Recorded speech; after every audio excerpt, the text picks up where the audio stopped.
Welcome to the show. Welcome to a brand new week. How we doing today? Glad to have you with us. It's Budweiser's Weekday Sports Beat with IrishBreakdown.com. Three-man crew here to start us off today. I'm Sean Stiers, and I am joined by Vince D'Addario and Jesse Stiers on this Monday. Jesse's got some travels that he's going to have later this week. He can talk about them later if he wants, but this was actually going to be a Jesse day. And then all this crazy Marcus Freeman stuff came up. And like, well, Vince has got a lot of background knowledge on this, so we should probably talk about that. I should also say, before we get into that, at long last, Notre Dame has brought in some guys from the transfer portal. Everyone can breathe easy. What did we say? What did we say for like the last week and a half? Just relax. Everything's going to be okay. Vince, it's not even worth the victory lap because we're not even going to get recognition for it. It's hysterical because, like the whole Twitter thing, and we've talked about different guys fanning the flame, and, there have been some other guys out there who are like, oh, just wait. It's going to be Thursday. It's going to be Friday, and they keep pushing it back, and here we are. It's Monday, first day of classes, but four guys have committed. Colorado defensive back DJ McKinney, which is an interesting one because there was the news last week that it signed, and then they pulled it back. Turns out he did sign. Ohio State wide receiver Quincy Porter. Big one. Alabama defensive end, former Notre Dame commit Keon Keeley. Big one. And Michigan cornerback Jaden Sanders. Fairly large. Yeah. No, they're all. I mean, he started all the games as a true freshman at Michigan. That's a large get to me. Yeah. And if you can also say Armel Mukum because he's back from the portal, back into the fold. So you could almost say that they signed five guys essentially, since he was out the door and everybody was kind of upset about it, and now he's back. So just good news all around. Jesse, our Irish Gordian Knot is calling you short. Like, I don't even know. Wow. I think by average, I would say I'm average. Like, I'm 5'10", and I think that is like the definition of average. You're admitting 5'10" now, because I remember there was a time when you were listing yourself as 6 foot tall. So yeah, with cleats on. When you have spikes on, you're up with the spikes. All right. So we'll come back to the recruiting news in a minute, but I did want to start with this Marcus Freeman stuff. Unfortunately, it did get resolved today. Yes. After everything blew up yesterday. I do, again, think we need to kind of talk about it and talk about the resolution that was come to as well. The South Bend Tribune broke the news yesterday that a police report had been filed against Marcus Freeman stemming from an incident that took place Saturday, January 3rd at Mishawaka High School at the Al Smith Invitational Wrestling Tournament. The alleged incident involved Freeman and a New Prairie High School wrestling assistant coach. And now I'm kind of in the middle on this. Do we say his name, or do we? It's out there. I mean, give him too much. Do we give him too much recognition by saying his name? Because to me, this has been a money chasing kind of situation from the jump on this whole thing. It feels like. I actually would fall on I don't think we should give him the recognition. Okay. That's where I'm at. But you know what? I'm one of three. So that's where I'm at. Right. Okay. Jesse? No, I don't think you should use the name. Okay. So we won't say his name. Good. We'll just say the New Prairie Wrestling coach. Yes. Assistant coach, to be clear. Go to school out there as much as possible because they hired him. That's exactly right. There's question now as to whether or not he should be fired when you look at this whole situation. So they were at the Al Smith Invitational. Marcus Freeman's son Vinny was wrestling at said invitational, and I started to say his name. The coach was there as a coach for a rival high school. These two teams are in the same conference, the Northern Indiana Conference. So this wrestling coach filed a police report to a Mishawaka police officer at the tournament, accusing Marcus Freeman of battery. And the Mishawaka police investigated it. turned over the completed report to the St. Joe County Prosecutor's Office to determine if any charges would be filed. Notre Dame issued, of course, a response yesterday refuting any wrongdoing by Freeman. It proved to be true because just a couple hours before the show started today, the St. Joseph County Prosecutor's Office issued a statement that we'll get to in a minute, basically saying no charges would be filed. What's interesting about this, Vince, is this all blew up yesterday. Early last week, the Al Smith Invitational, for those who don't know about this wrestling tournament at Mishawaka, it's an annual tournament right after the holidays, one of the biggest tournaments in the entire state. In the country. I mean, it's a big tournament. I forget how many schools are involved. I've done some announcing for it. I mean, I know you've probably been to it in some form or fashion. Like it's a huge tournament that multiple lasts. gyms. I think there's 16 teams that come in, or and it's a bunch of days and multiple days. Yeah. Right. And so Vinnie Freeman. So I knew the tournament had wrapped up, obviously, again, because like early last week. So I go on Twitter and I search Vinnie Freeman to see, because I had never heard like what he did at the tournament. Did he win it? Like what? Turned out he came in second place. He lost in overtime to this guy. And I believe I believe it was a somewhat controversial ending, or it was a very close ending, but emotions were high at the end of the match. I'll say that. Yeah. Correct.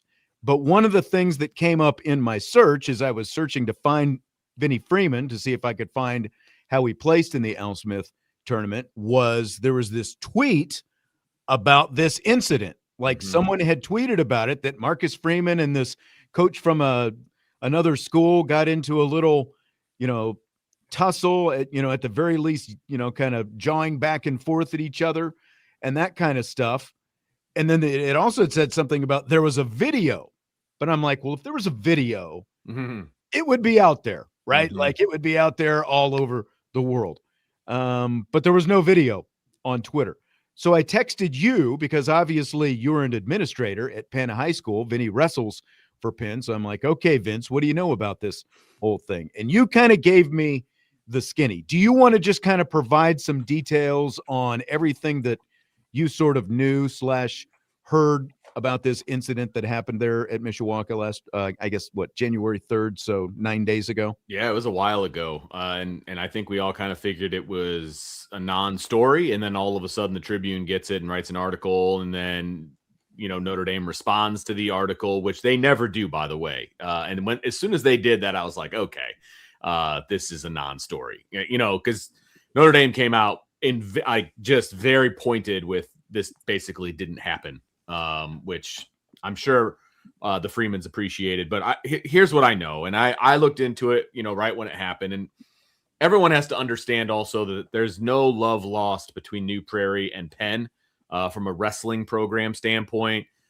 They compete all the way down to the little kids, all the way up to high school kids. And, you've got the for lack of a better term, the AAU circuit of wrestling. And they're constantly stealing guys from each other, and it's the adults making decisions that they shouldn't make. And I'm not saying one side or the other. I'm just saying there's no love lost there. And so, sure, on this particular, and the other piece of this is about a week prior to the tournament was the dual meet between New Prairie and Penn. Oh, okay. And Penn won at the last minute, kind of a deal, and there was last match kind of thing. A lot of bad blood at that meet. I can tell you that right now. A lot of parents, there were issues, coaches were issues. Like it was very heated. So now fast forward to the Al Smith. You've got, Vinny's the number one ranked wrestler in his weight class. He is the clear and obvious target for, if you are an anti-Penn person, he's an obvious target, right? And this by the match, way, while you're thinking about, I'll just answer this question for Michael real quick. Okay. He wants to know where New Prairie High School is. He says, in my years at Notre Dame, I don't recall that a high school. It is just west of South Bend. So it is. It's actually in Central Time Zone. It's maybe 15, 20 miles-ish to the west. That's right off State Road 2. New Carlisle is the town. Yep, yeah. New Carlisle. Right. So anyway, this match is taking place. There was no New Prairie wrestlers that were going to wrestle for 90 minutes from that point on. And yet this coach decided that he would be there, mat side, heckling Vinny during his match. Right. Okay. He had no business being down there. He had no dog in the fight. There was no reason for him to be there. Again, I said the match ended in an emotional state. I don't know if it was a controversial call. I don't know. I wasn't there. But it was emotional at the end. Obviously, but it was emotional, but it also had nothing to do with the New Prairie. Zero. Because he did not. Zero. Vinny Freeman was not wrestling against a New Prairie. He was wrestling against a guy from Hanover Central in this match, according to the Tribune's article. Yes. So Vinny was being kind of not escorted, but he was leaving the gymnasium with his parents and the head coach and his mom, and they were taking on the athletic director from Penn High School was in the area as well. And this coach just followed him out into the hallway, chirping and yelling and screaming. And basically, I have on very good authority that Freeman stood there with his hands in his pockets and basically said, get my son's name out of your mouth. And then the guy started yelling at his wife. Like, come on, dude. Like, it was a very inappropriate situation from a verbal standpoint. And then, of course, he tries to go make a police report after the fact and all of these different things. So, I was told, like I said, from a very competent source, this was a non-story to begin with. And it only really came to light because the police report was filed. Well, that's exactly it. Because again, you and I both knew about it last week, and we talked about it off the air. And it was like it sounded like just some tempers flared, and obviously talking about this coach, and kind of sounded like he was sticking his nose in and saying things that he shouldn't have been saying. But it's just like emotions flare up sometime at sometimes. Absolutely, sure. So it wasn't worth like getting into on this show by any means. Agreed. But then, of course, this guy goes and he did file a police report that day. And what he says, according to the St. Joseph County, like the Mishawaka Police Department in the report that they filed, and then it was passed on to the St. Joseph County Prosecutor's Office, this guy, the New Prairie coach, says that he felt a two-hand shove in the middle of his back and was told by others that it was Marcus Freeman that had pushed him. And then there was there were some, this is from the St. Joseph County prosecutor's statement right here. During the subsequent interview with detectives, complainant, the New Prairie coach, reiterated that Mr. Freeman gave him a two-handed push, which caused him to stumble backwards. He advised detectives that he immediately recognized Mr. Freeman. He also advised officers that he believed Mr. Freeman was, quote, rich, and he planned to hire an attorney. This is in the St. Joseph County prosecutor's release that they released today. So I'll just go ahead and continue to read this as we kind of get, through this whole thing. Officers interviewed two acquaintances of the New Prairie coach. One acquaintance described Mr. Freeman shoving the coach with an open hand. Another acquaintance stated that Mr. Freeman struck the complainant, causing the complainant to be pushed backwards by the blow. There was a video of this. Now the video came from the security cameras, I believe. Okay. That's where the video came. That's why nobody's seen it. So it wasn't like a viral someone had phone out kind of thing. Yes, it came from the security cameras. Okay. So a review, again, this is from the St. Joseph County prosecutor's statement they released today. A review of the video evidence does not support those assertions, excuse me. While the video of the incident is from a distance, officers were able to identify Mr. Freeman and the complainant. In the video, officers were able to observe Mr. Freeman moving to leave a crowded gym with his son. The exit doors were partially blocked by other people. As Mr. Freeman walked toward the doors, a video shows the complainant moving from his position near the doors and approach Mr. Freeman. Mr. Freeman turned toward the complainant and paused for approximately 1 second. Mr. Freeman then left the auditorium at a walk. The video shows that while Mr. Freeman's right arm is not fully visible, His left hand remained in a pocket during the interaction between the complainant and Mr. Freeman.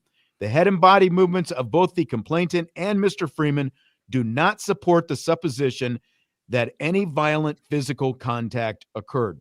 Additionally, while Mr. Freeman's right arm is not fully visible, the video does not support the claim that Mr. Freeman gave the complainant a, quote, two-handed push, nor that the complainant stumbled backwards after the incident, as originally alleged by the complainant and his acquaintances. So honestly, it sounds like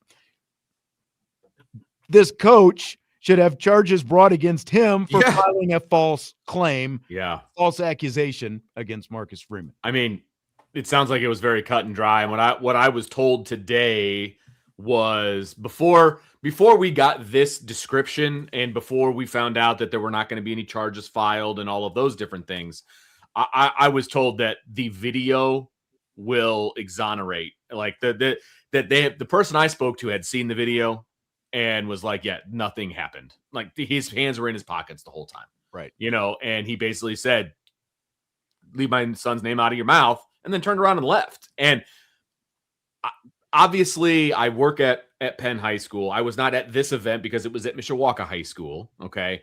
But I've been at many, many events, wrestling, football, where Vinny is participating and Coach Freeman shows up to support his son.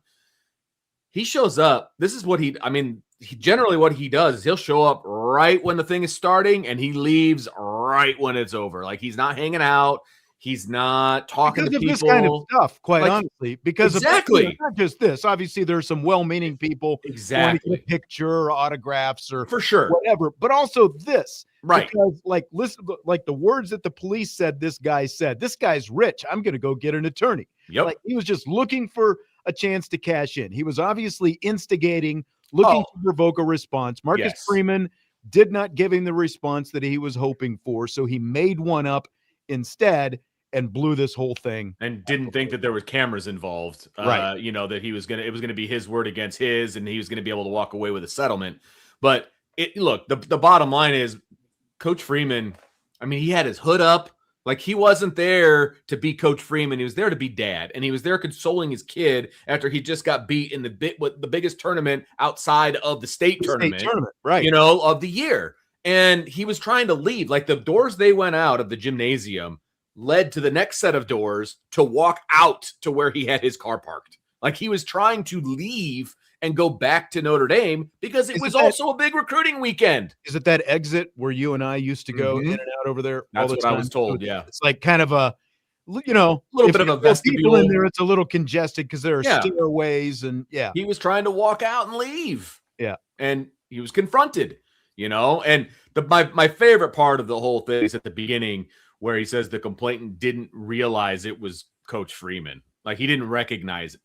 Really, dude? Right. Really? Especially when you wrestled the week before. Like everyone knows who Vinny Freeman is. Like especially if you're wrestling in the same league, like if New Prairie and Penn are those kind of rivals, everyone knows who Vinny Freeman is. Yeah. Everyone knows who his dad is. Like and to try to claim that ignorance is just pretty stupid. And the conference meet is now this Saturday at Penn High School. So that'll be a lot of fun. It's a good juice here.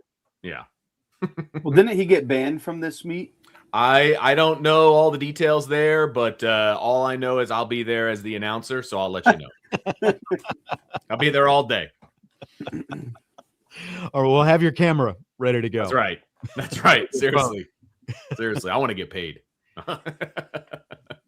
Should be interesting. So it all turned into a non-story. Let me ask you this, because there are some people, who took exception even with the fact that that the Tribune, wrote a story about this. Do you guys have any issue with that? I think it was a little premature. People file police reports all the time. I see it literally. No, but the difference here is Marcus Freeman is a public figure. I agree. No, I get that. Someone who filed charges against the most high-profile person at Notre Dame, and one of the most high-profile people in the country. So whether or not charges were actually filed, someone filed a complaint against one of the most high-profile people in the country. So I personally no, I have no problem with that from a journalistic standpoint. Like, it needed to be reported on. I feel like it was clickbait. That's where I'm at. I don't. There was. But it's not. Well, but here's the thing. No, but here's the thing. News. No, hold on. Listen, they didn't call anybody for a comment. They didn't call Notre Dame. They didn't call Penn. They didn't call Mishawaka. Like, that's pretty weak reporting, in my opinion. Like, why don't you call and make it an actual story and get some quotes and things like that? Like, they didn't call anybody. They just put this out there and then forced Notre Dame to make a statement, after they put it out there and got everybody riled up about it. Like, if you're going to do it, do it. I don't know. I didn't think it was done very well. Jesse? I think anything that involves, the Notre Dame head coach is going to get reported on no matter what, because you're going to, it goes both ways. I think that the story was premature and not done very well. But if you're the South Bend Tribune, you want to put something out and get ahead as the local agency, and also kind of get, the clicks and notoriety that come with it at the same time. So did a full story need to come out, before the actual police report was reviewed and you had quotes and the video was, seen and all that stuff?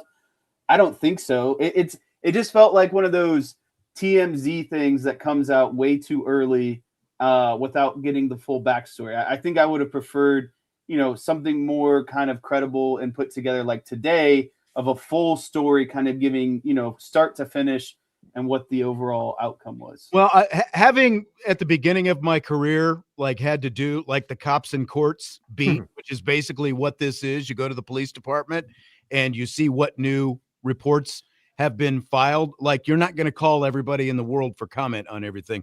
If you read the article, they obviously got a lot of background information and a lot of details on everything that happened. So to put out an initial report on this, which is what this is, they weren't under any obligation to call anyone for comments and things like that. They literally reported what happened. A police report had been filed against Marcus Freeman. And, they gave all the specifics of the incident that was alleged to have happened. And, basically the release by the St. Joseph County prosecutor's office today, they said in the release that they don't usually comment on things where charges aren't filed, but because so many people had been requesting information that they, put out all the details and said charges aren't going to be filed. But, until then, I think the Tribune, I think that Austin and Kyle did their job. They did what they needed to do. They had all the facts. It's not to put out an initial report like this. You don't have to go and seek comments from both. But those aren't the facts. That's one person's view of the facts. So why is that a fact? That was it's facts because it's on record. It was in the police report. They reported on what was in the police report. That is the fact.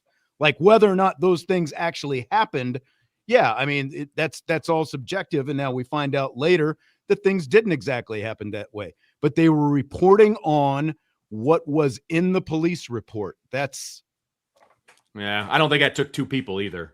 Having a two-person byline to read what happened in a police report, I don't know. I got issues with the whole thing. I'm sorry. Not everything's clickbait just because you don't like it. I didn't say I didn't like it. Everybody on the beat knew that this occurred, but nobody reported it until Sunday. Because again, that's when they found out that this guy had filed an official complaint against Marcus Freeman. Well, because now it shows up in the on the legal side of things. Again, yeah, we knew about it a week ago, but as far as we knew, there was nothing that had, officially been filed at that point. I don't think we're going to agree on this. We are definitely not going to agree on this, and that's okay. That's okay. We don't have to. Yeah, exactly. Yeah. It's all good. It's all good. The bottom line is I'm glad that the truth finally came out. No, I'm not close to the writers. I just know. Oh, no, not at all. I'm not close to the writers. Look, I know both of them. Yeah. I'm not protecting them. Oh, no, not at all. Journalism. And just because you don't agree with what journalism tells you doesn't mean it's fake.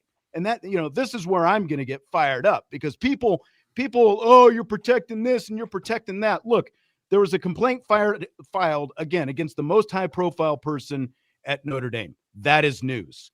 And as such, they did their job. End of story. I really don't want to go down this hole too much farther, because we have like actual good things to talk about today. Yeah, look, I'll say this. Like, I like those guys a lot. Look, they wrote about my son. They put him on the All Tribune team. Like, why? I'm not attacking these guys as individuals. I think they're good people. I enjoy both of them. I don't have any issue with them as people. That's not what this is. This is just a difference of opinion. That's all. That's allowed. We're allowed to have a difference of opinion. Right. It's okay. Let's take a timeout. When we come back, Notre Dame gets some commits from the transfer portal. Let's do that. Coming up next, Budweiser's Weekday Sports Beat with IrishBreakdown.com.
Budweiser's weekday sports beat with IrishBreakdown.com.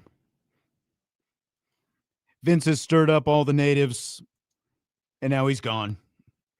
It's just me and Jesse the rest of the way. He left like a thief in the night. He did. We got into that commercial break, and Vince was gone. He was out of here. Let's talk about some stuff people actually want to talk about, because busy weekend, busy last week, not just weekend, but we finally saw the fruits of the last week that, we've been waiting for. Marcus Freeman and the Fighting Irish finally got some commitments from the transfer portal. I'm told he had planned to go to the Notre Dame women's basketball game yesterday when they hosted North Carolina, but he couldn't because he had all these visitors on campus. And so he didn't go to the game. CJ Carr, you might have seen, was sitting courtside there in Freeman's seats instead, along with Jack Larson. So Marcus Freeman doing a little TCOB in terms of transfer portal visitors yesterday. And they got a pair of defensive backs, Colorado defensive back DJ McKinney, as well as Jaden Sanders from Michigan, and then Ohio State wide receiver Quincy Porter, and Alabama defensive end, former Notre Dame commit Keon Keeley. So what do you think of these initial 4 that Notre Dame has pulled in from the transfer portal? Yeah, I think this initial 4 is an absolute home run. I was looking at some stuff on Twitter. It's funny how the narrative goes. Notre Dame hasn't done anything to now. If you look at the average portal ranking per player, Notre Dame is at the top of the chart. Notre Dame, it's basically the conversation Vince and I got into last week on Thursday's show, and you highlighted on Friday's show once you were back from women's basketball. Notre Dame is in a scenario of, do they want 20 kind of friends, or do they want 4 or 5 really close friends who are willing to do whatever for you? And 2 of those guys, I believe you would consider blue chip guys, right? Because Keon Keeley and the wide receiver Porter, those guys are both 5 stars coming out of high school, right? And so I think those are really big things. I think another 2 big important factors to look at in this whole transfer portal thing is, Notre Dame started classes today, and I'm not certain of this, but I guarantee when they announced it on Friday with the Colorado guy, he hadn't been cleared yet academically. He hadn't been completely enrolled yet. And so, I think that's something that when Notre Dame goes to the portal, they obviously have to make sure that their guys can get in, that they can get enrolled into the classrooms, and that their credits are going to be good. And, all of that is on track. Like, you can't it's not just a plug and play, right? And so I think that was a big factor of when all of these announcements kind of came out at one time. I think that, and because of the fact that everybody, like, today is the first day of the spring semester and everybody was off campus. Like, the rest of the team was home. And so you've got some of these, every one of these guys plays a position, right? You've got 2 defensive backs, you've got a defensive end, and you've got a wide receiver. So I think that there was probably also making sure that everyone, like the team itself was back on campus, and you can have some conversations with some of these guys who are going to be back. Like, okay, here's what we're doing. We're bringing in some of these guys. This guy happens to play your position, that kind of stuff, so that you can have the conversations with everyone and people aren't blindsided by this whole thing. So yeah, I think that there was, and they obviously also wanted to do this like they did it today. They didn't want the scattering, right? They wanted to do this all kind of together as much as possible. They did it in a pretty condensed time frame once these releases started coming out. So I think it makes sense. Again, it doesn't help the fan base, who is all, very, very emotional about this whole thing and watching guys go to other places and that kind of stuff. But at the end of the day, I think if you're a Notre Dame fan, you've got to be pretty happy about this haul that they've got. And this is just the start of this whole thing, because there are other guys that they're still in pursuit of right now. Yeah, I think that it's really, when I think we miss some pretty obvious indications of what Notre Dame was looking for in the portal. When you have guys like Joshua Burnham into the portal, it's probably an indication that Notre Dame is seeking, a similar position within the portal. And then you see Carson Hobbs leaves, and then you see, other secondary guys leave. And it's like, okay, well, what does that usually mean? Someone else is coming in, right? If when one guy leaves, another guy comes in type situation. I mean, the wide receiver room, that's not the case in this scenario. Everyone knows that Notre Dame needed to get another wide receiver, especially at the boundary. And what I'll say about that is, if you had FOMO about Nick Marsh, you just fell into the clickbait or the rage bait, because IU is getting a guy, former 3-star recruit from Michigan State, that has 1 year of eligibility left. Notre Dame is getting a 5-star recruit from Ohio State that still has 4 years of eligibility. Like, you can't tell me that Marsh was a better pickup than Porter out of the portal. I know he's proven more and he has more on-field production, but in terms of ceiling and just raw talent, I would take this guy over Marsh every day of the week. No, and that's like, if you were going to make an argument between the two, that would be the only argument for Marsh is, do you want a guy who's not necessarily a project, but he's far less developed, because of the fact that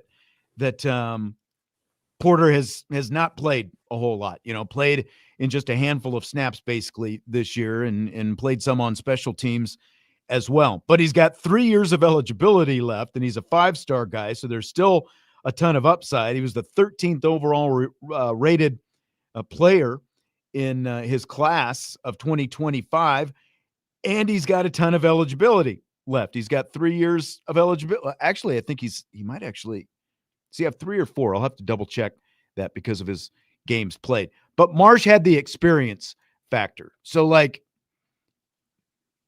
it sounds like you're completely willing to take the trade-off of 5-star with a ton of upside versus getting experience with a guy like Marsh.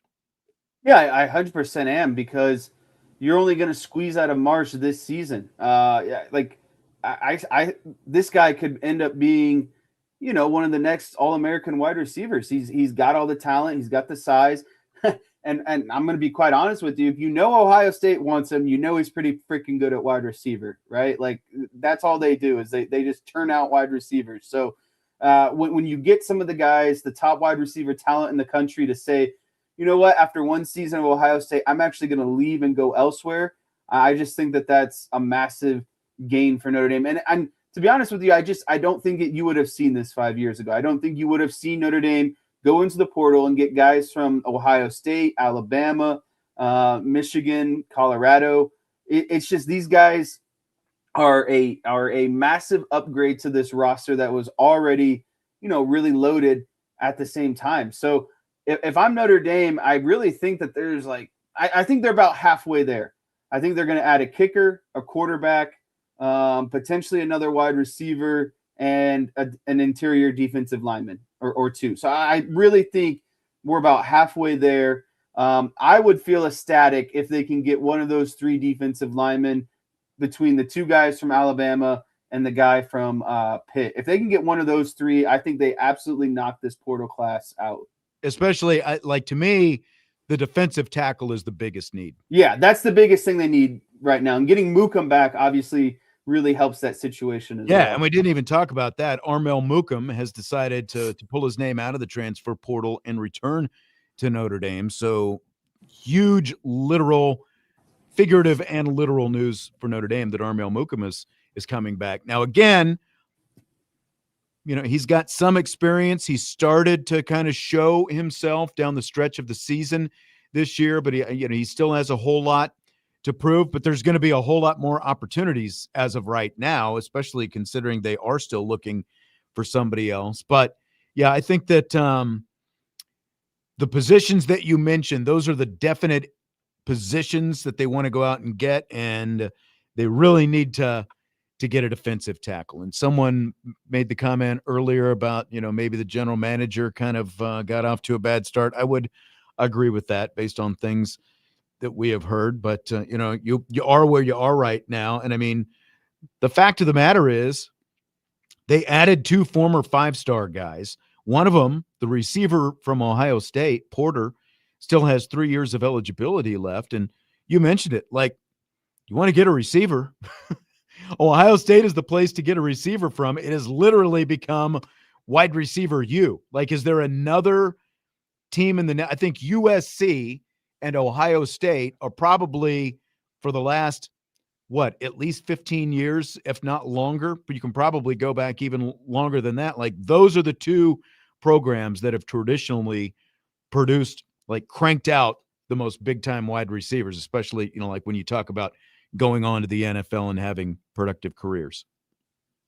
Yeah, I mean, I'd also put, Alabama on that list, but True. That's just Alabama. Much more recent. I think that Ohio State and USC actually even have a longer track record, especially like when you look at where Alabama is right now. But under Nick Saban, they definitely crank some guys out.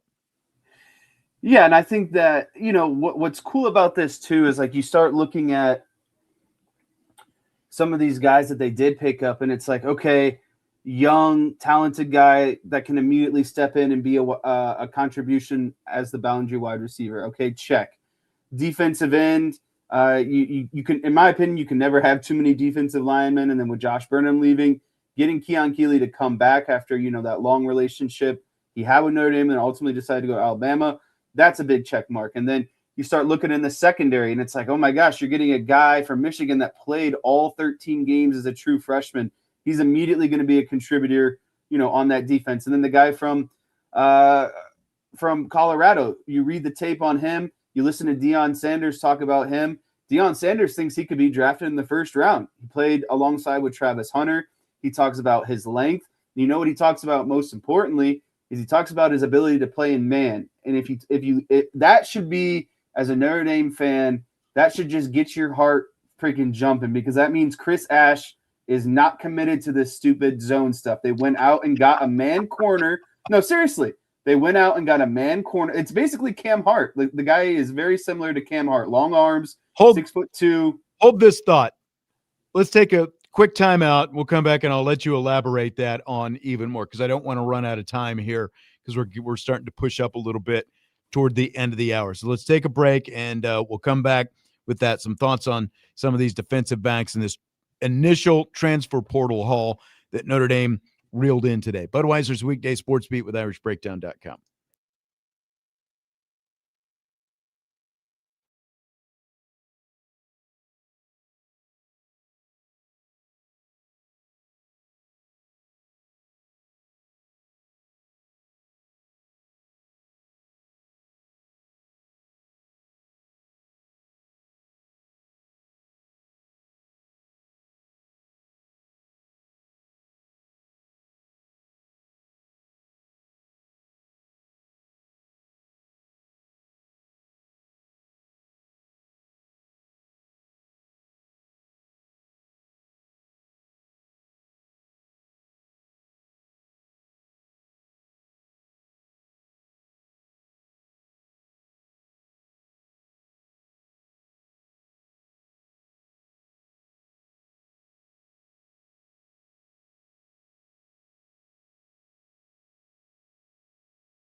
Budweiser's weekday sports beat with IrishBreakdown.com.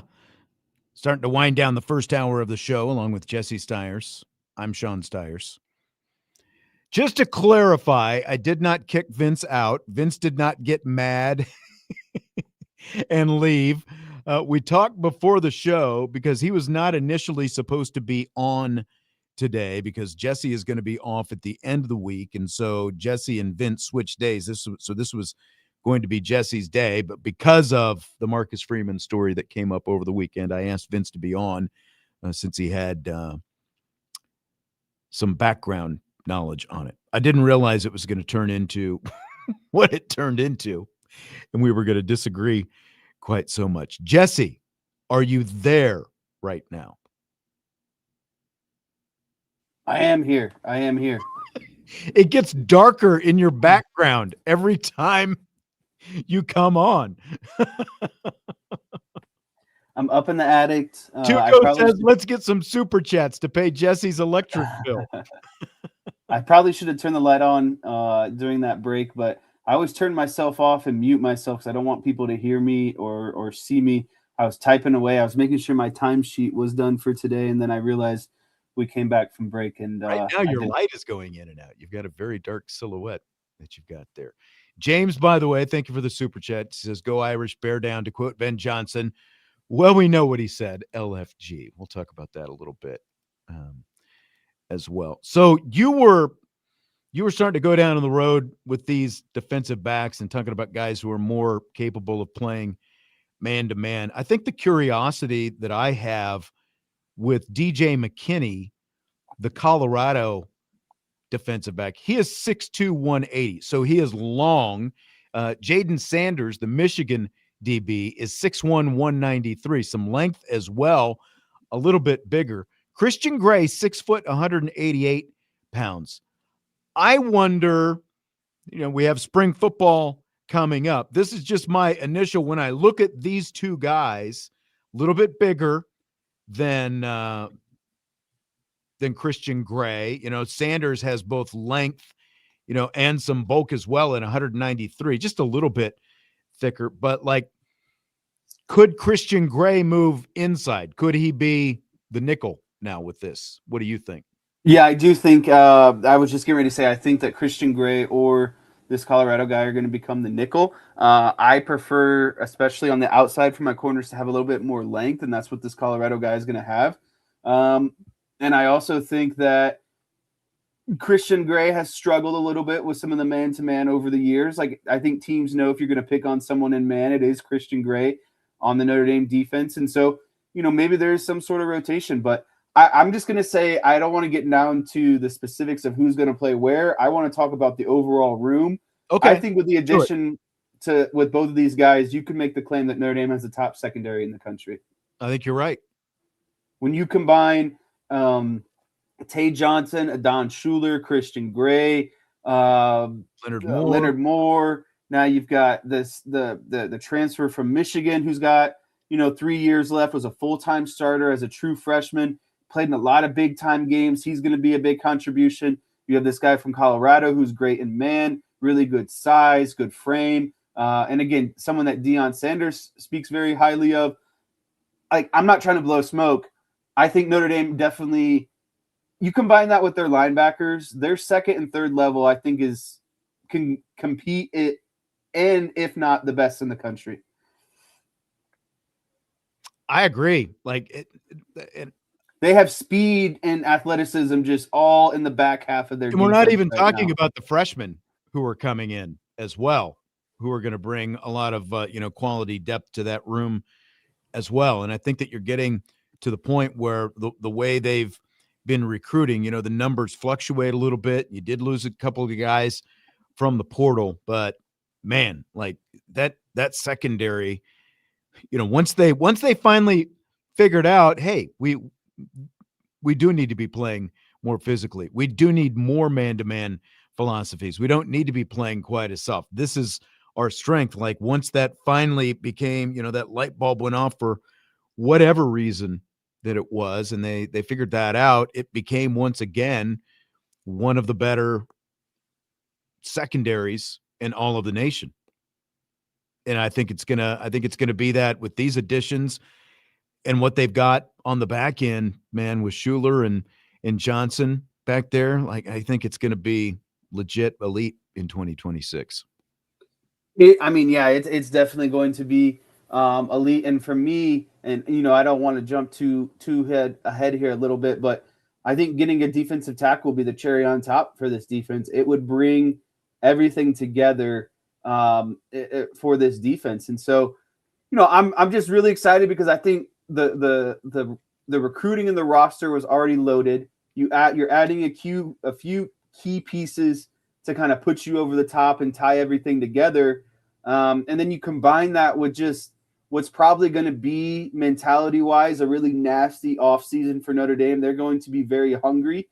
I expect the defensive side of the ball next season to just be hunting, just to be out there with reckless abandon, and just playing, super physical, super emotional, which is fine. Playing with emotion is fine as long as it's under control and you're not doing unsportsmanlike stuff, right? Like, I think that's what you're going to see out of Notre Dame defense next year, just a really charged up defense. Will is asking, are the linebackers without KVA elite? He says, good, sure, but elite. Question. Yeah, I still think there's I don't want to say this because I think it would discredit KVA because he's an amazing player. And I think when he's healthy, him and Bowen are like 1A and 1B on that defense. But if KVA can't go, Marcus Freeman will step up and they'll be just fine. Yeah. And we started because I'll be really curious to see how quickly KVA is able to get back. It feels, I don't want to put any kind of timeline on it, but it feels like he's not probably, for when he got hurt and the recovery time and the whole thing, not going to be able to start the season. So that could be, kind of a boost down the stretch as well. You get a guy like that back, but I agree with what you're saying when with Madden Faramo in that mix, I still feel like, yeah, are they elite? Maybe bordering, but you do have Snead back. You do have Osbury back. You've got the rest of that room and everyone's just got another year of experience. So yeah, I do think it's going to be really good. Father JP Cop says Mookum and Abreu ? Should be pretty good. They're still working really hard on Abreu, the Pitt defensive tackle. And I think that that would be that, if you add him to what they've got already right now, I think that would only be 5 guys right there. But I would be feeling fantastic about this transfer portal class with just those 5 guys alone, wouldn't you? I would, and if I were being extremely nitpicky, I'd say, give me another kicker, and I'd be over the moon about it. But I could deal without the kicker. I'm glad Vince isn't here, but I could deal without the kicker. I'm not sure what's going on with the kicker right now. They do still need to get a kicker. I do still think they are going to get a kicker, but honestly, based on things that I had heard earlier, I thought that they would have had one by now. So maybe they're, falling back on other plans at this point. I keep seeing people in the YouTube chat asking about Jason Onye. We do know he has applied for another season. I don't think they have, there's been any word so far. I do know that he has applied for it, so I don't think that he has been denied, but as of this point, he also has not been approved. So that's kind of still TBD at this point. They would love to have Jason Onye back, and if they could get him back, that would obviously be really big as well. But still kind of waiting on that. But yeah, I agree. Kicker is a must, but again, kicker, I would still put, kind of if I'm going scale of 1 to 10, I would put it maybe at a 6, just because at least there is another kicker on the roster right now, and I think that they'll find somebody. I would still put defensive tackle at a 10 out of 10 in terms of most pressing needs that you need to fill if you're going to be a really good football team in 2026. I agree. Do you think it's worth speculating over those Alabama defensive linemen and the other Ohio State wide receiver? I feel like the ship has sailed a little bit, at least on the Alabama defensive lineman. I feel confident Notre Dame is still in the racing for the other Ohio State wide receiver. I believe his name is Graham, last name Graham. Island Graham. Yeah. Yeah. But like you look at it on paper, a wide receiver room with Jordan Faison, Jaden Greathouse, Porter, Elijah Burris, like that's a really solid wide receiver room.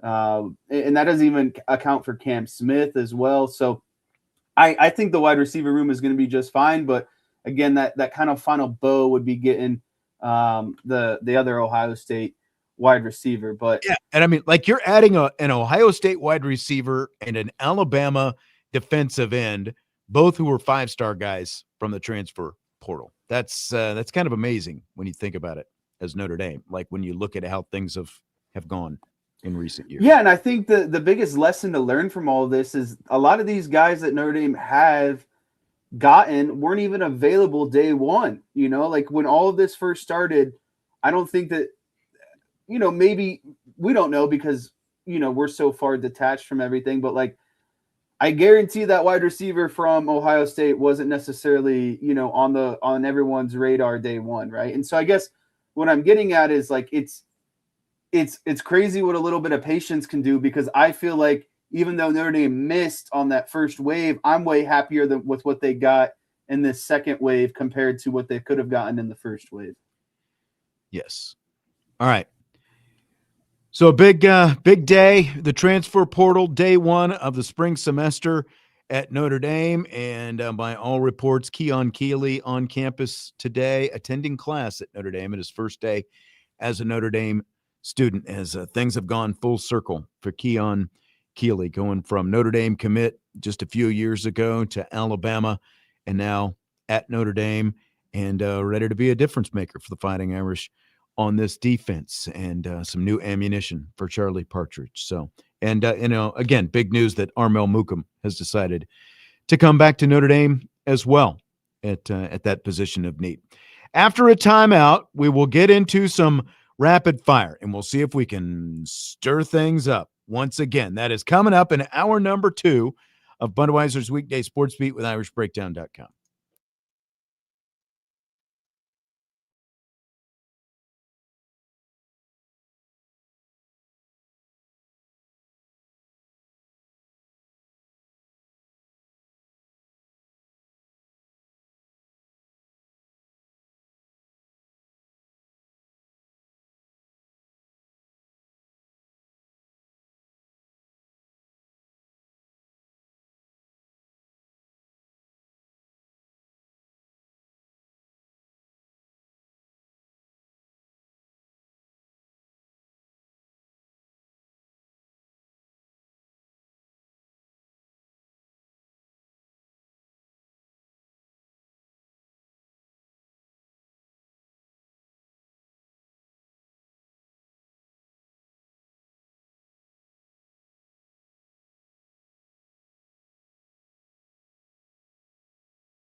And that makes it hour 2 of Budweiser's weekday sports beat. And behold, there is light wherever Jesse is tonight.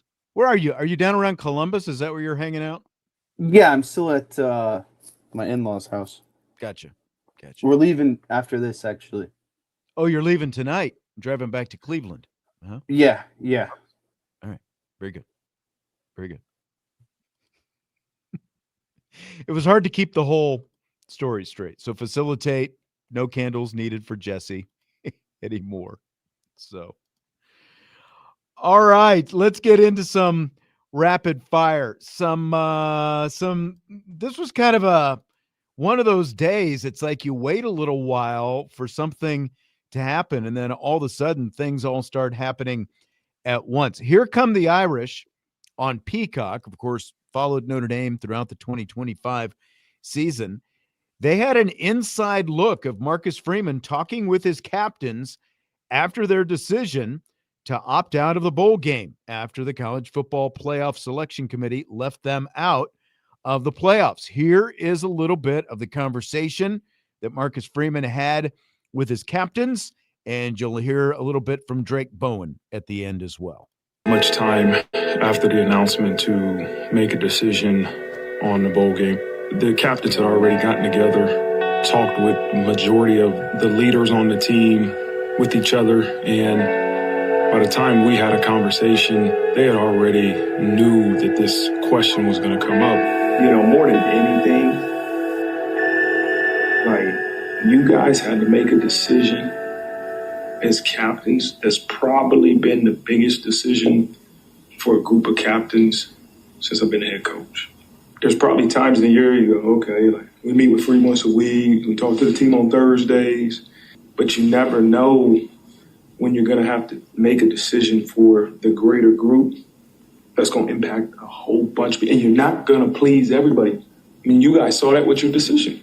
But as long as you all felt convicted and made it for the right reason, that's why I agree with you, because it was the reasons. It wasn't an emotional decision. It was a well thought out. You spent time with each other. You talked to other guys. That's why I agree. If I thought you guys just were mad and just, no, coach, we're not going to do it because we're mad, I wouldn't have let you do it. But it was well thought out, and I wanted you to know how proud I am of you guys for representing the title that you voted for to have.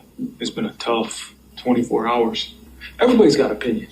Everybody has an opinion on what you guys are doing. We kind of just got the rug pulled out from under us, and that was one of the biggest things that we talked about. We're not necessarily going to be playing with our full team. We didn't feel like we were going to represent, our football team, Notre Dame, and ourselves very well.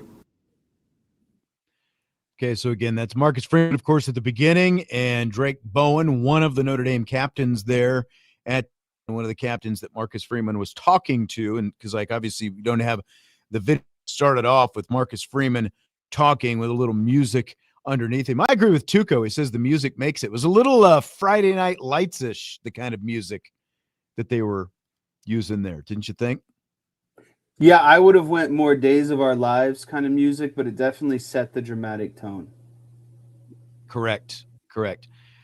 Justin is asking, did the whole team vote or just the captains? Again, this was apparently a decision by the captains, because you heard Marcus Freeman talking there, and it didn't sound like, the way some of the things that you heard Marcus Freeman say wasn't necessarily unanimous within the team. It doesn't sound like, and from things that we had heard, there were some guys who were like, yeah, I agree with what the captains are saying. We shouldn't play. There were other guys who did want to play, and there were other guys sort of in the middle who were saying, well, I'll go along with whatever everybody else wants to do, that kind of thing. So when you hear that, Jesse, it was, like a fly on the wall kind of thing when Freeman was talking with his captains there. What does all this say to you about this situation? Yeah, I think what this says first and foremost is, the raw emotion that these players had to go through and process within 24 hours, believing they were a playoff team, given every sign that they're a playoff team. And like Drake Bowen said, having the rug kind of pulled out from underneath you in the last second. So I think it takes a great deal of maturity and leadership to kind of, sit down and have the conversations and ultimately make the decision that they did. But I think the thing that I was most impressed with was when Marcus Freeman was just talking about, the conviction, whatever he wanted them to do, he wanted them to do it, with conviction and not something that was just based off of, raw emotion or emotion, in that moment. And so, and I think the other parties that should stick with a lot of people is, everyone's always going to have an opinion, whether they like it, whether they don't like it, or whether or not they're just kind of neutral. So no one else's opinions matter more than the players who were going to go out there and play this game. And they came together as a collective group and said, this is something that we don't necessarily want to do at the end of the day. And that wasn't going to please everyone on the roster, wasn't going to please everyone in the media, wasn't going to, please the common everyday fan. But I think that they did what was majority right for their team in that moment. And again, I think that the reactions at large are similar to what I was just talking about, to when the captains were talking with the team, that there were going to be some people who thought one thing, some people who thought maybe something in the middle, and something, people who were going to think something to another extreme. And I think that when you look at this real conversation that Marcus Freeman was having with the captains in, within a day or so after they made this decision not to play, there were a lot of people speculating about, Notre Dame pulled the plug on this. They pulled the plug on this to stick it to ESPN. They pulled the plug on this to stick it to whoever, all these different things. This came down to, based on these conversations that Marcus Freeman was having that they showed here, this came down to exactly what they said it was. The captains making a decision. And I don't think that they were making a completely autonomous decision, because again, it sounds like these guys went in and it was all sort of broken down by position group, and they talked to the different position groups and they kind of got a feel, and they came back and this is what they came up with. It was the team's decision, the players' decision, not the athletic director's decision, not the head coach's decision. It was the leadership of the team made this decision that they either wanted to go out there with the full team that they played with during the season, or they weren't going to play, because they didn't think that without having the guys who had been there all year, guys like Jeremiah Love and guys like Emil Wagner and all these other guys who either, have made NFL decisions and who would potentially have made other decisions as well, transfer portal or whatever it happened to be. They didn't want to play without their guys. And so, I don't think it was an easy decision, but I like the way that Marcus Freeman addressed this. And I think that this answers exactly where the decision was ultimately made and why the decision was ultimately made. Yeah, I think that, to me, this provided a lot of closure for the national media, who all had their kind of ideas or notions about why Notre Dame made this decision. Marcus Freeman basically said point blank, I left it up to the captains and the leaders of our team, and this is the decision they made. It wasn't driven by anything else. Correct. So we thought that the Marcus Freeman NFL talk was over, but then there are a slew of NFL vacancies, of course. A week ago today was Black Monday. And so there are several NFL teams who are looking for a head coach right now. Ian Rappaport said on NFL Network, there's still interest in Marcus Freeman from NFL teams right now. Here's what Rappaport had to say about the subject. On December 29th, it was all the way to last year, Marcus Freeman, the Notre Dame coach, put out a statement saying 2026, run it back, go Irish. Yes, and every NFL team that covets him, has an opening, and views him as highly as they do, basically ignored that. My understanding is Marcus Freeman, who did receive a contract adjustment, not extension, adjustment from Notre Dame for his agreement to stay. These teams who viewed him highly still believe there is a chance that he comes to the NFL. They still believe, Mike, he is a top-tier candidate. Now, it would probably not be like Marcus Freeman come in and interview. It would be they go through the process and then say, this is the guy we want. That's really the only way it would work. But Marcus Freeman still looms large in the NFL coaching carousel. Okay, so there you go. Ian Rappaport from NFL Network. One thing I find amusing about this, by the way, is he did this on NFL Network. It was tweeted out, the video of him, and it wasn't just him talking about this. There were a couple of other guys, who were they were kind of like talking about the coaching carousel. There was one guy who was talking about Mike McCarthy. I can't remember exactly what the other guy was talking about, but this was NFL Network, NFL media, basically. And so this gets tweeted out. Yahoo shares it, and then you look in the comments. And people in the comments are like, ESPN is just trying to clickbait this whole thing. ESPN this, everyone's blaming ESPN, and it didn't even come from ESPN. It was Ian Rappaport from NFL Network. So all that aside, Jesse, scale of 1 to 10, what is your concern that Marcus Freeman would leave at this point based on what you heard there?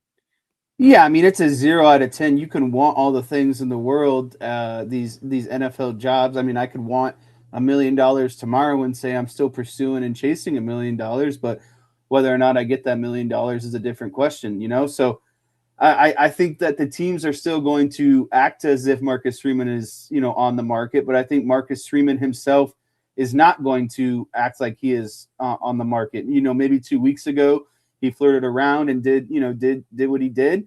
That was completely fine in my opinion. Now I think he's basically said, hey, I'm in a committed relationship. Whether you keep trying to, text me, call me, flirt with me, I'm not going to call you back. And so I believe Marcus Freeman, and I do think that at least for the 2026 season, he is locked in and ready to go. I agree with you. I will go with John, and I will say a 1 just to leave open some sliver that it could happen. But it feels like to me that when Marcus Freeman put out that tweet, and like Rappaport said, you got to go all the way back to last year. Ha ha, funny, joke. But, so you're talking about what, 13, 4, I guess maybe almost 2 weeks ago that it happened. It was the week before Black Friday. So we're about 2 weeks ago that Marcus Freeman made that tweet. That was the public commitment to, okay, we're building toward 26. All my thoughts are about 2026 with Notre Dame football at this point. So I agree with what you're saying. Like these NFL owners, these NFL general managers, they can all desire Marcus Freeman, but desire does not equal mutual interest. They can desire him all they want. I think that Marcus Freeman is has got his blinders on now, and all he's thinking about is building this Notre Dame team to be able to go out and compete for him, win a national championship in 2026. It's like, I agree with what Tackle Baseball is saying. It's like nobody wants any other top college coaches other than Marcus Freeman. Well, not only that, but it's like, it just feels like with the, just everything, I'm not kidding you, everything outside of the college football playoff, every news has been about Notre Dame, it feels like. Whether it's been what they haven't done in the transfer portal, whether it's Marcus Freeman going to the NFL, whether it's did they deserve a shot in the playoff, whether it's, even after Miami beats Ole Miss, best victory in their program in the last 2 decades, and the first thing ESPN opens with is a jab at Notre Dame. It's just like, I just want to breathe, I just want to it's the off season. Like I feel like I'm breathing heavier than I was during the last month of the Notre Dame season. Yeah. Like, does everything have to be about Notre Dame? And that's what's crazy, because you're exactly right. And we talked about it before. Notre Dame has not played since November 29th when they were at Stanford. 2 months ago almost. Yeah, it is. It's we're going on 2 months, a month and a half, 2 months at this point.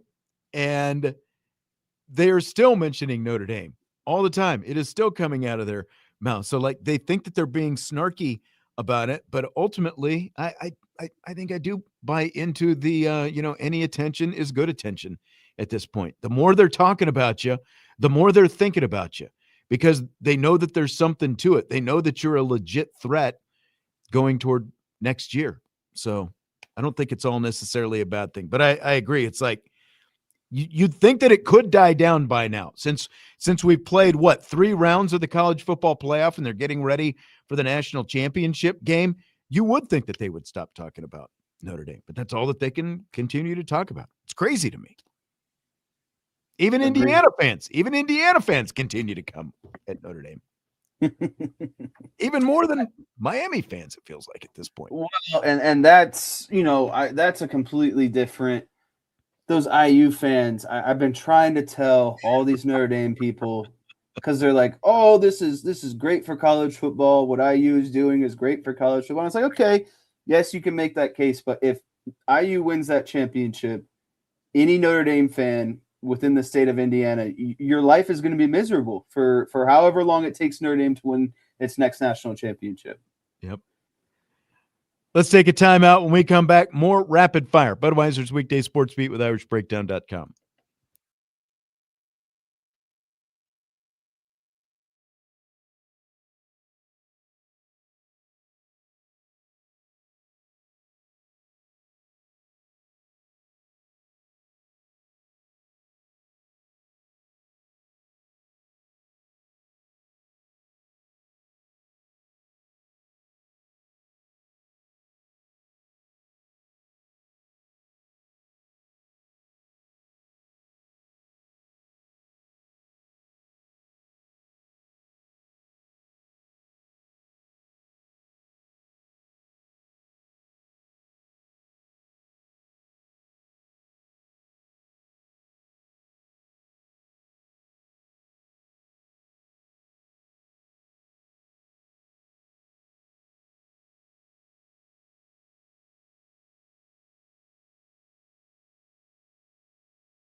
Budweiser's weekday sports beat with IrishBreakdown.com. Rapid fire continues on Sports Radio WSBT. We're talking about Indiana a second ago. Michael Hahn in the YouTube chat says Pat Coogan transferred because of the culture and a chance of a national championship, according to ESPN. That was in the broadcast, ignoring the fact that the number one reason was because he wouldn't start at Notre Dame. Yes, like there's a definite different kind of narrative coming out of those broadcasts. I think it was, I'll give credit where credit is due. I think Andy Staples, I was listening to him last week on the College Football Inquirer podcast, and they were talking about Coogan, and I think it was Staples who said exactly what Michael is saying, that Pat Coogan didn't transfer because of, all, the culture and all this stuff. He had a great culture here. He transferred because Ashton Craig was injured last year and he was going to come back and start. That's what it came down to. Just call it what it is. That's exactly what it was. Yeah, I mean, we're talking about a guy that had a ton of younger talent backloaded in the same room as him. Notre Dame was going to get that talent on the field. Doesn't mean he wasn't a great player. Obviously, he's playing for a national championship, but the main reason he left is because there just wasn't room for him. And he went to a school that thrives in picking up guys that have 1 or 2 years left on their contract and getting the most out of them. So, hats off. It's not a bad situation regardless, like both sides won. IU won, Notre Dame won. So yeah, I was hoping I could lead the break with, and it looked like some people beat me in the chat. It is now being reported that Baru is being crystal balled to Notre Dame at a 99% confidence rating right now. Yes. And Notre Dame defensive line coach, Charlie Partridge, tweeted a "Go Irish" just a little while ago as well. Those things are coincidental. I know. So I'll see. say it. I think by the end of the night we'll know he's committed, and he might already be on campus. We just don't know. Could be. He very well may be. That's right. But very good. Very exciting news. We had some listener submitted we out questions we didn't get to on Friday, and I promised that I would bring some of them in this week. They are still very relevant, kind of on this subject. We out, Notre Dame fan base. This is from Glow Mike 510. He says, we out, the Notre Dame fan base overreacts far too much to both good news, bad news, and news that isn't even confirmed or fully understood. Yeah, I'm big in on this. Every news, it seems like, is end of the world, and no one just kind of waits for things to settle out and get kind of the full, the full report on things, the full download on things. So I'm a big in on this. And this isn't even Notre Dame fans. Like, this is. I do like that people in the chat are very self-aware because they're all in on this. It's like, I think everyone knows that it's definitely true. I think what you're leading to, is it just Notre Dame's fan base or is it all fan bases? It's a national problem. Pretty much everybody. Everyone's impatient. They want everything right now. Well, impatient and kind of like Marcus Freeman said, everyone's got an opinion, and it's like, what's I get it. We're all allowed to have opinion, but don't listen to the people who shouldn't have a qualified opinion on the subject at hand. Right. And I think I was talking about this on Friday. Like, just look at the whole Josh Burnham thing as an example. Josh Burnham, a part-time player, like wasn't necessarily going to be a starter, would have played still next year for Notre Dame, but he enters the transfer portal. And you would have thought that, especially it seemed like because he signed with Indiana last weekend and Notre Dame hadn't signed anybody yet, like, Josh Burnham, good defensive end, quality defensive end, rotational guy. He's not Justin Tuck. He's not Nick Bosa. He's not TJ Watt, but that's how people were acting. You would have thought that they lost an All-American, All-Pro defensive end. Very good defensive end, very good team guy, Josh Burnham, but there was a very big overreaction to the news that he left, especially when he committed to Notre Dame, just using, or to Indiana, just using that as an example. Also, other breaking news I saw while on that break is they have officially released the video from Mishawaka High School. So I saw that. We don't need to get into that anymore. We don't. Let's feel like I'm we need. just letting the people know. Like, if you want to see it, you can go online and see the official video for yourself. Andre wants to know if I know how many portal players Notre Dame has gotten over the last 3 years. Off the top of my head, no, it's not a Come ton. on. Can't believe you don't keep those statistics in your head. I don't have a scorecard. Chris wants to know, with the return of Armel Mukum and Keon Keeley, do we still move Bryant inside? I would think not, but I guess we'll wait and see. That's what spring is for, and you've got a new defensive line coach as well. So that's a good plug by you. Let the defensive line coach do his job at spring ball. Yeah. Let's Let see him how get this in thing here. goes. We're gonna have kind of a new philosophy, new eyes on the group. We'll see exactly what that looks like. So my initial response would be no. And especially like you got Mukum back. And if they do get Brew or Brew you or however he says it, we're going to have to figure that out. Brian told me it was just Brew. If it's Brew you, I can go with that as well. So this one was submitted by Chris.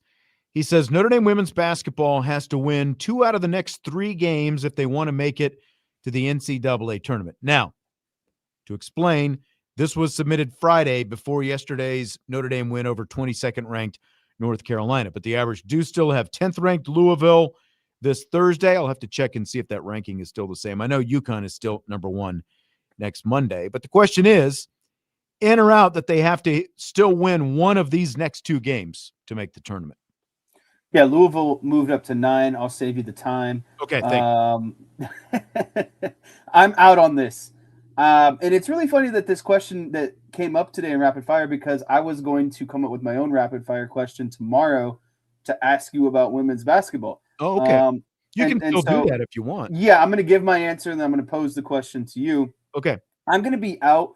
These aren't must-win games. I think how you feel about the team can be determined in these next few games. Like what I think Notre Dame's going to make the tournament. What your confidence is in them to make a legitimate tournament run. I think you can get a glimpse of that this week. I think that's where I would pose it. And then the question I was going to flip to you is, with Louisville and at number 9 and UConn at number 1, both in the same calendar week, what are you going to learn from Notre Dame this week in those 2 games? Let's save that for tomorrow and let's answer this question. It's a good question, isn't it? Yeah, we can still answer that tomorrow. We've got some other football topics that are still coming up. I do want to answer this though, because I've kind of been, we've talked about this a little bit. There are a lot of people, talking about their tournament chances, and I went back and I looked, because I've going into yesterday's game, I said there are still 14 games remaining in ACC play. Now there are 13 games remaining in ACC play. But what I've said all along is if Notre Dame were to pick up 8 or 9 more wins in ACC play, I don't care who they're against. When you look at their schedule, if they were to pick up 8 or 9 more going into yesterday, that they're probably going to make the NCAA tournament. And that's exactly how I feel about it right now. Now, does it help that they just beat a ranked North Carolina team? Yeah, I don't think North Carolina is ranked anymore. I think they fell out because now they've lost 2 in a row to Notre Dame and Stanford. But like, you go back and look at the ACC last year when they got 8 bids. Georgia Tech got an NCAA tournament bid last year. And you look at who Georgia Tech beat last year and who they lost to, they didn't beat anybody great. Basically, they had a couple of ranked wins, like a couple of quad 1 type wins, but they were 500 in the ACC. They had 22 wins overall, and they got into the NCAA tournament. And that's the question that we're asking.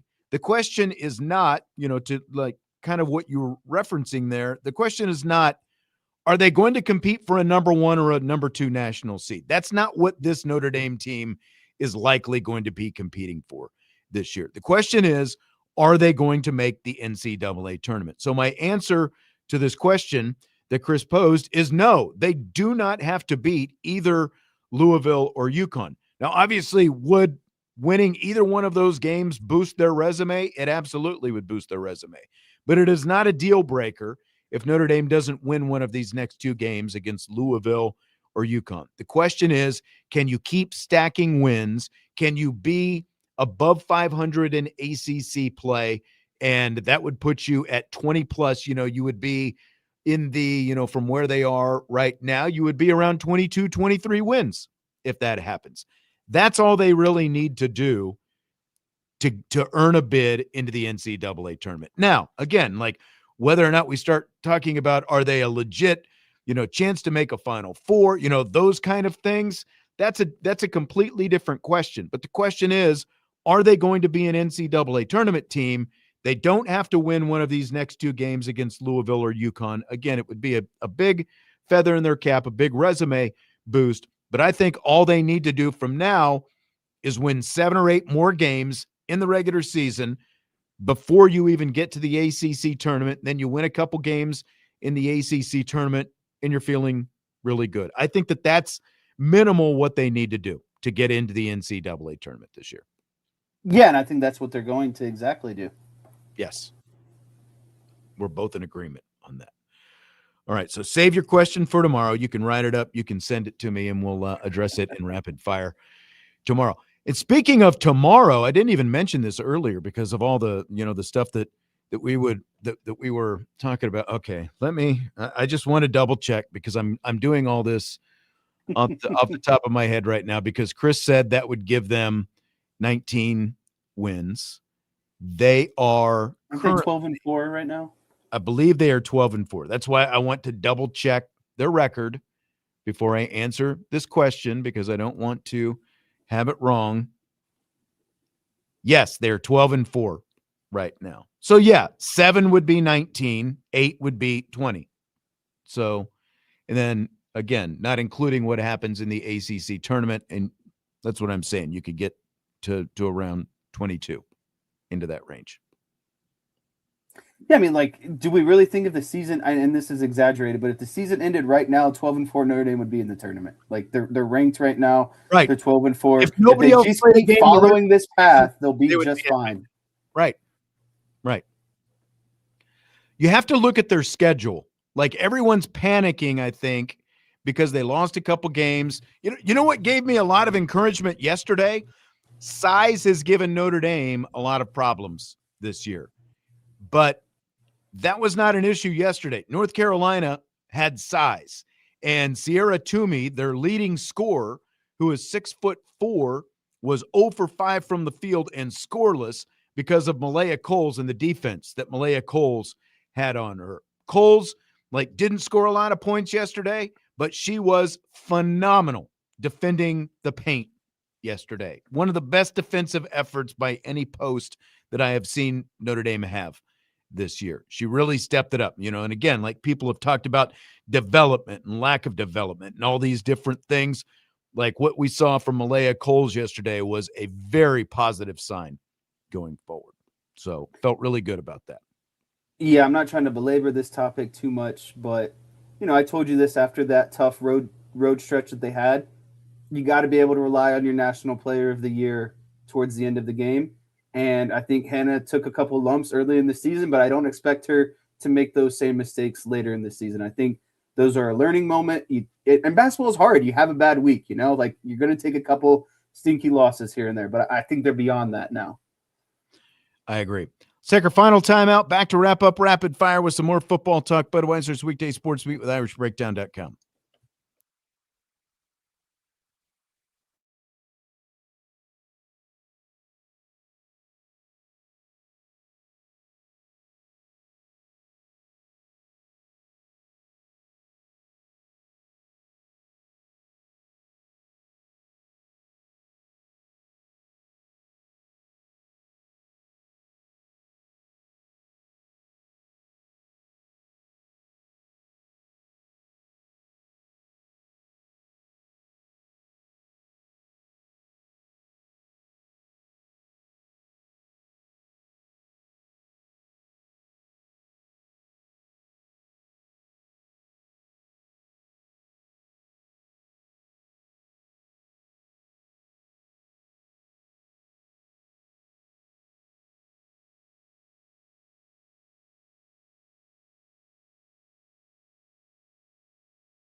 Winding down Budweiser's weekday sports beat with IrishBreakdown.com with Jesse Stiers. I'm Sean Stiers. NFL playoffs, they continue tonight, the wild card round. What a great weekend of playoff football. It's been a great weekend of football, man. Like one of the best I can remember in terms of the wild card round. That Bears-Packers game Saturday night, I wanted to just, because I'm not a Bears fan. I had no dog in the hunt. Your sister wanted to stay up and watch the game. And I was into the third quarter. I'm like, do you really want to stay up and watch this? You want to just go to bed? Nope. Staying up. Okay. So we stayed up and watched it. Lo and behold, here come the Bears again. I just didn't think they'd do it again. I was like, all right, you can only do this so long, right? It's the playoffs. It's going to come back to haunt you. I wish Vince was still on the show because I want to ask him if he's still a Caleb Williams doubter. I know. That fourth down throw was no other quarterback in the league can make that throw except maybe Patrick Mahomes. And that's a USC throw right there. That's what he did all at USC. What, 80% of that game? It's just like a lot of very average plays and Ben Johnson making stupid decisions to go for it on fourth down, just giving the Packers points by going for it on fourth down at your own 32-yard line. And then, game on the line, 4th and 8.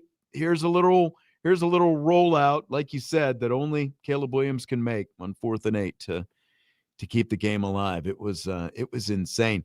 What did you think about Ben Johnson's drive-by post-game handshake, though, with Matt LaFleur? What did you think about that? I think it's just so hard. Like it's a non-story, but it is just because me personally, right? Like I coach at a very low-level recreational league, right? And I get pretty fired up every now and then at that level, right? And so I don't know how NFL coaches are supposed to in the playoffs and LaFleur gets beat like that. Like what other reaction is supposed to happen? Ben Johnson wants to get in and out because I'm sure he knows he's pissed. You won the game. Can't you do it with a little bit more? Can't you handle yourself a little bit? I think he had so much excitement. He just wanted to get out of there and go celebrate with everyone, right? It was just almost a formality. But yeah, I agree. Because I have no problem with the F the Packers, the hands. The F the Packers in the locker room and all that stuff. Even though cameras are on and whatever. There are a lot of people who have more problems with that. I have no problem with that. You're in your locker room. That's your team. Talk all the smack you want once you're in your locker room. But the drive-by handshake, it just feels like you could be a little bit more gracious out there. A little bit more classy. It's your first playoff win. Yeah. I can get on board with that. Okay. I want to get to what you really want to get to, and we only have a little bit of time. You know what? I think let's save the Eagles for tomorrow. I want to ask you this. It deserves a lot of conversation. I think so too. I think it deserves more than we can give it right now. So again, some of the we in, we out questions. Irish English asked Brian if he thought anyone on the IB staff could beat any scholarship football player at Notre Dame in an arm wrestling match. And Brian apparently did not even mention you, Jesse, in his answer. So we in or we out that you take this as a personal shot at you that Brian didn't mention you in the answer about arm wrestling. I'll be out. I don't think Brian was trying to slight me by any means. I just think, I'm the person who probably puts in the least amount of hours on the Irish Breakdown staff. But the checks keep cashing, right? The checks cash. I'm probably the only non-full-time employee. It's just, I can see how it was forgotten about at the end of the day. But you're a little bit out of sight, out of mind, because everyone else interacts in Brian's sphere more than you. That's me and Brian just don't interact. We don't do shows together. We don't text together. None of that stuff. And that's not a bad thing. It's just our paths don't cross. I would honestly he does the daytime shows. I would honestly be curious to see though, maybe Irish English, if he could impart some of this on us, or if other people know what the response was. I'd like to know who Brian thinks would have a chance in the arm wrestling thing. I was never, have you ever really arm wrestled? I was never very good. There's an art to it, and my at the arm, elbow always hurts. Yeah. But I could beat some very- DBs. I could beat some DBs on that roster. Very specific skill, the arm wrestling, I feel like. I'm putting Christian Gray to work. I'll tell you that right now. Tuco, I can still get about 20 on the bench press for 225. Okay. before we wrap up, if Aaron Rodgers loses tonight, the Steelers lose to the Texans, is Aaron Rodgers' career over? 10 seconds or less. Yes. I think this is his last year if they go out. I think he's coming back. I don't think he wants to let it walk. I think he'll be back with the Steelers again next year. Brady Quinn interview on tomorrow's show. I meant to mention that earlier. You'll hear the Brady Quinn interview coming up in the first hour of tomorrow's show. Jesse, enjoyed it as always. Enjoyed the interaction in the YouTube chat. Appreciate it as always. Brady Quinn interview tomorrow. Fingers crossed. I think we might get some more good Notre Dame transfer portal news. I'm not going to promise anything, though. Coming up tomorrow, Budweiser's Weekday Sports Beat with IrishBreakdown.com. Steelers victory.